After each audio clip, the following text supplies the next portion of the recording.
Кросс-Атлантика успешно закончилась. Корабль я почистил, все выстирал, все снова идеально и блестит, как ничего и не было. И решил я немножко улучшить систему видеонаблюдения. И после долгих поисков нашел вот эту фирму Nurio. Все это стоило $65. Беспроводной, на магнитике. High Definition.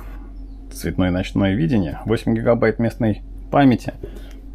Advanced AI Detection. То есть она может определять конкретно не просто движение, а что именно человек зашел. 6 месяцев на батарейке. Разные зоны активности. Защищена от влаги. Двухстороннее аудио. И, конечно же, Wi-Fi. То есть идея в чем состоит, что я ставлю эту камеру в кокпите. Она подсоединяется к Wi-Fi Starlink. И в любой точке мира с телефона я могу видеть, что у меня происходит. В комплекте есть все необходимое. И крепление такое. И крепление магнитное. Пошел ставить. Разместил я это все рядом с лампочкой в этом углу. Жик.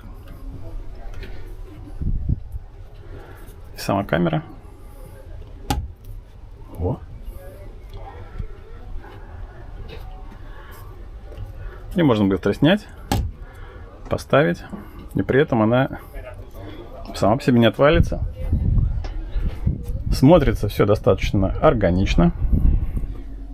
3 минуты ушло на то, чтобы все поставить. И 5 минут поставить приложение.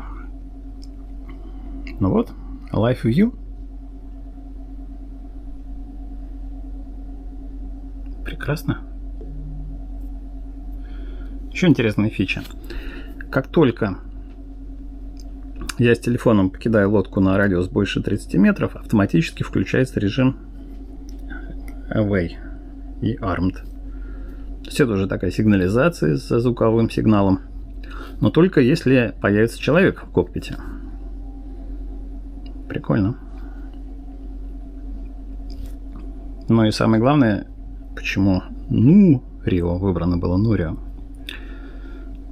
Не требуется никакой подписки для того, чтобы пользоваться всей этой системой. Есть какая-то у них минимальная цена, если вы хотите, чтобы все видео складывались куда-то к ним в клауд. Чего мы не хотим. И двухсторонняя связь между лодкой и телефоном. Мне кажется, прекрасная вещь.